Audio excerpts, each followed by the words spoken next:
नगरिया में बाबा साहब आए, हमारी नगरिया में बाबा साहब आए।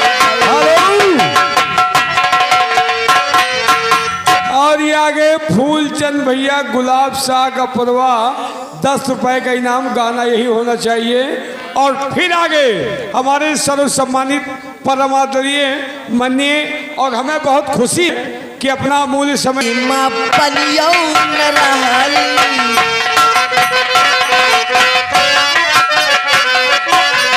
जौन नगरिया माँ पलियो न रहली, पलियो न रहले बाबा पलियो न रहली। वही रे नगरिया में,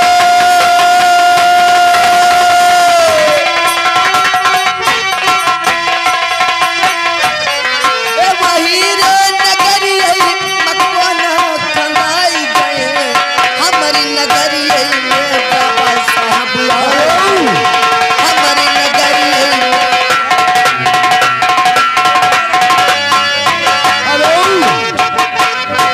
और राइटर ध्यान दीजिए भैया, जो व्यवहार जौन नगरिया में शिक्षो न रहली, शिक्षो न रहले बाबा शिक्षो न रहले। वही रे नगरिया में,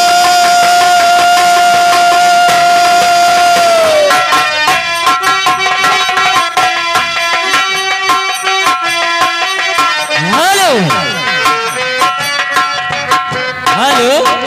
और ये आ गई जिस बच्चे को तोरे बंगले माँ नजर लागी, राजा तोरे बंगले माँ नजर लागी।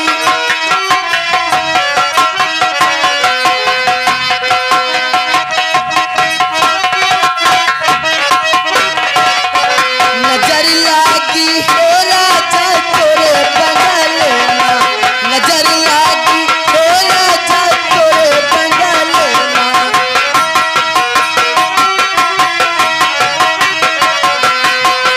जब मैं होती राजा काल कोयलिया, जब मैं होती राजा, जब मैं होती राजा काल कोयलिया, कुहुक जाती कुहुक जाती हो राजा तो बंगले।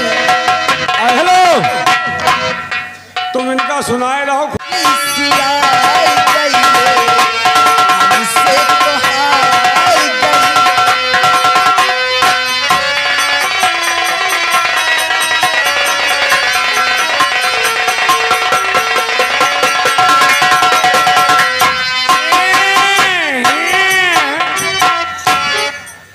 डराव न उलरब ज्यादा कहीं कुछ न पाओ, हमें खंभा में बिजली नहीं, ट्रांसफार्मर फ्यूज है।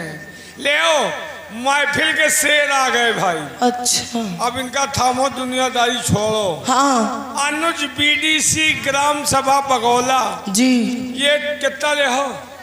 पूरा पूरा कहाँ बर्दाश्त कर पाई, काहे बहुत लंबा है, तुम्हारा आँखी निकल आई का हाँ। इतना हम बर्दाश्त कैले तो मास्टरों बर्दाश्त करे तो विश्वास से पूछ लियो। भाई मास्टर का मैं नहीं समझा, लेकिन गाना उनको सुनाओ भाई साहब। कौन सा? गंगा पार से उड़ी पिटी हिंदी। मैं अपने बाबूजी के लिए शुक्रिया अदा करती हूँ। कहना क्या चाहती हूँ मास्टर जी?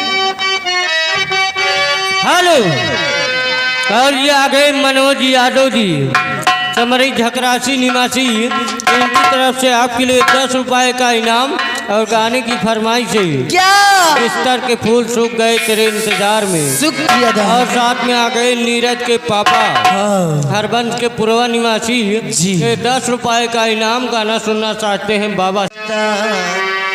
सनम के जुदाई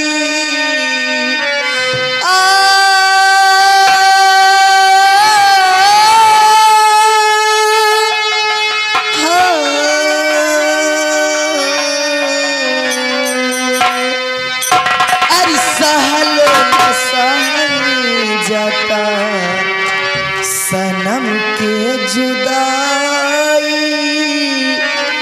ओ सहली कवनो पैदी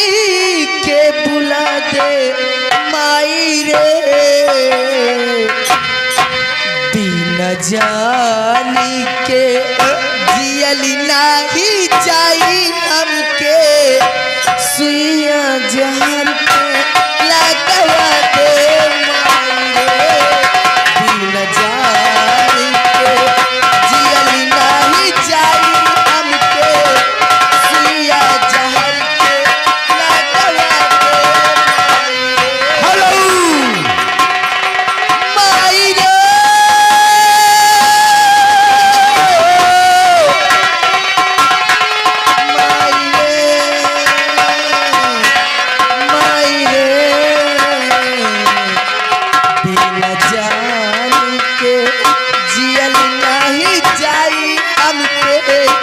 जहाज पे लगवा दे माई रे।